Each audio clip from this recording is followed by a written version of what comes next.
What if you never find yourself because there was never one to find? What if every version of you, the loud one, the quiet one, the broken one, was real? What if you were never lost, just unfinished? You've read all the quotes about finding yourself. You've done the journaling, the mindfulness, the late-night overthinking that was supposed to lead to an awakening. And yet, you're still not sure who the hell you are. You wake up, scroll through the same recycled authenticity posts, people talking about being their true selves, and you feel nothing. Maybe a bit hollow.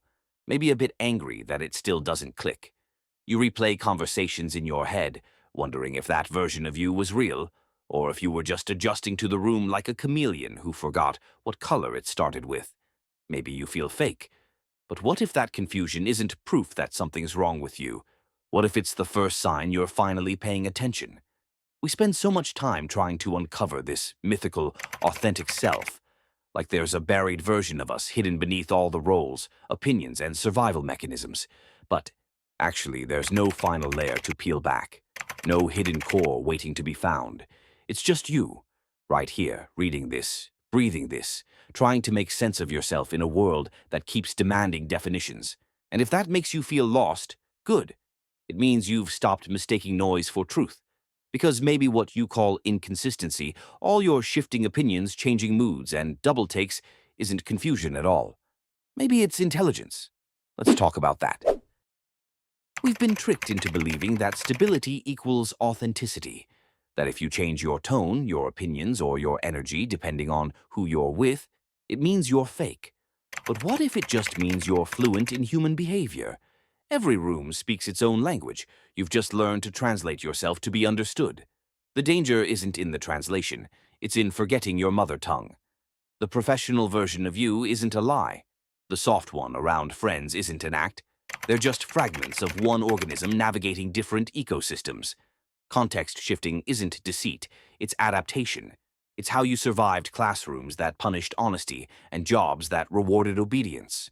People who claim they're authentic all the time are either performing ignorance or lying to themselves. Life demands shape-shifting. You just got better at it than most. And maybe that's the real problem. You learned how to read every room except the one inside you. Because if the world taught you how to survive everyone else, nobody really taught you how to be when you're finally alone. Let's go there. The masks aren't lies. They're blueprints. Your brain learned to shift tone, posture, and empathy long before you ever noticed. You weren't trying to deceive, you were trying to stay safe. The humor you used to diffuse tension, the politeness that hides exhaustion, the silence that keeps peace, all of it, coded for survival. From childhood, you studied people like maps. You read emotions like weather patterns. You learned what made them relax and what made them explode. Every smile, every nod, every swallowed truth, those weren't performances. They were blueprints. And they worked. They kept you alive in rooms that punished honesty and rewarded predictability. But somewhere along the way, you forgot how to take them off. You started wearing the mask even when no one was watching. The survival code became the default system. The irony is, masks were never fake. They were your genius. They just stopped knowing when to clock out. And that's when the strangest thing happens, when the world finally goes quiet and you realize you've built an entire identity out of echoes. Let's talk about what that silence really means. Dissociation as awakening. What you're feeling has a name: depersonalization, derealization, dissociation. Big words for a simple truth. Your mind is starting to notice the gap between who you pretend to be and who you actually choose to be. For years, you ran on autopilot, saying the right things, making the right moves, surviving on reflex.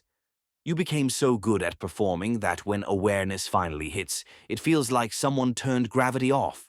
The world looks the same, but nothing fits quite right anymore. You're not crazy. You're just seeing clearly for the first time. Awareness feels like pain at first because it strips away the anesthesia of habit. It's standing in the daylight after living underground. It burns before it heals.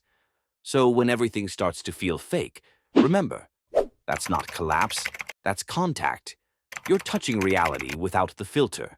Because once you start noticing the script, the next question isn't who am I really, it's who do I want to be now? Let's rewrite the scene.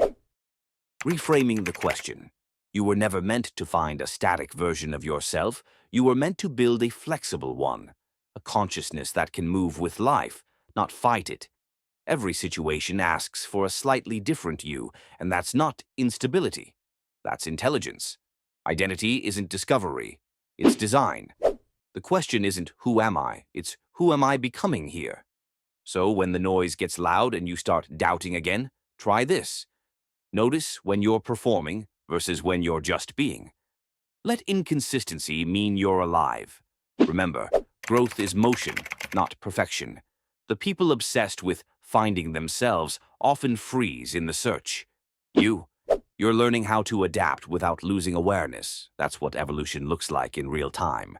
And once you stop fighting the idea of change, something powerful happens. You stop chasing meaning and start creating it.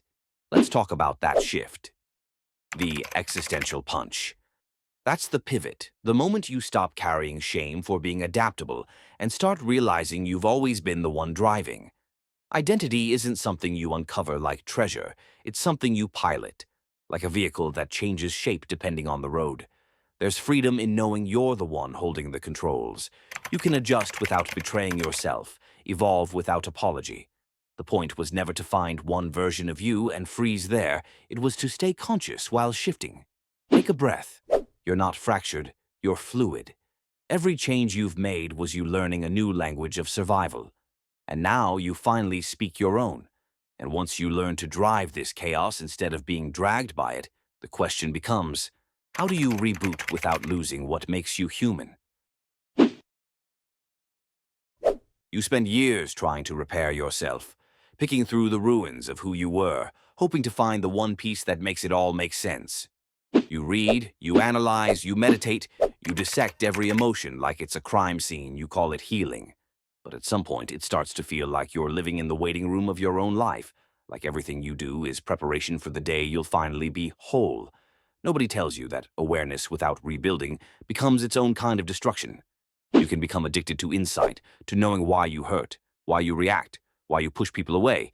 You think if you just understand enough, you'll stop breaking. But sometimes understanding is just another layer of control. And healing, real healing, begins when you realize not everything can be explained. Some things you only outgrow by living through them, not by dissecting them. You wake up one day mid-repair, wires exposed, identity half downloaded, and you call it progress. But what you're really feeling is the absence of anesthesia. You're no longer numb, but you're not yet free. You're standing between versions of yourself, holding the ghosts of who you were and the blueprint of who you're becoming. And it hurts because you finally see both. Clearly, healing isn't calm. It's creative chaos. It's deleting the ghosts still running your code and deciding what deserves to stay. It's realizing some of the behaviors that once saved you, the silence, the sarcasm, the overthinking, the constant need to anticipate. Those weren't flaws, they were strategies. They kept you safe when you didn't have better tools. But survival skills don't disappear when the danger's gone. They echo, they repeat. And one day you have to thank them and then turn them off. You can't build yourself from memory. You build from intention, from the quiet decision to stop being at war with your own wiring. That means forgiving the outdated versions of you, the one who stayed silent, the one who said yes when she meant no, the one who kept performing because the truth didn't feel safe yet. They weren't mistakes. They were scaffolding. You don't curse the scaffolding after the building stands. You thank it, then you take it down. And that's the thing about growth. It's not about finding peace. It's about building the capacity to hold it. Peace isn't a reward at the end of the story. It's a skill you learn every time chaos comes back for another round. Every rebuild is proof you're still becoming. Because the goal was never to become untouchable, it was to become responsive without being reactive, to stay soft without collapsing, to be aware without self-destructing. You start realizing healing was never about fixing what's broken.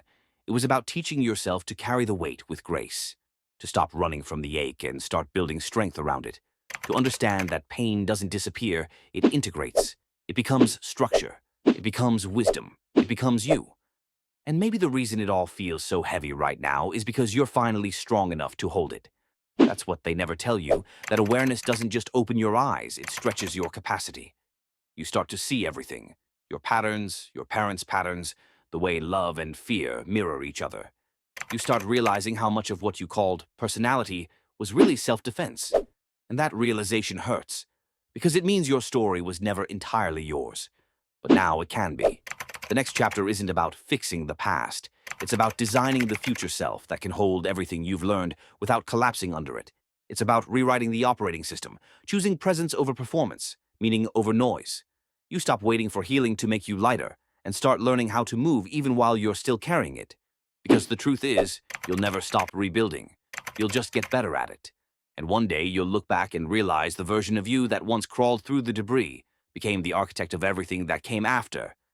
That's not recovery. That's rebirth. Maybe you've been searching for something that explains all this better, the way identity, emotion, and chaos overlap. There's an ebook I came across that does exactly that. It's called Control-Alt-Grow by D. Thinks. Not your typical self-help bullshit. It's more like a field manual for people who've already seen too much motivational nonsense and want logic instead of illusion. It breaks down things like why your feelings lie to you and how to move anyway. How to weaponize anger instead of wasting it on venting. The trap of toxic positivity, why good vibes only is emotional denial. How to rewire your brain through action, not affirmations. If you like ideas that actually bite, that's the one worth reading.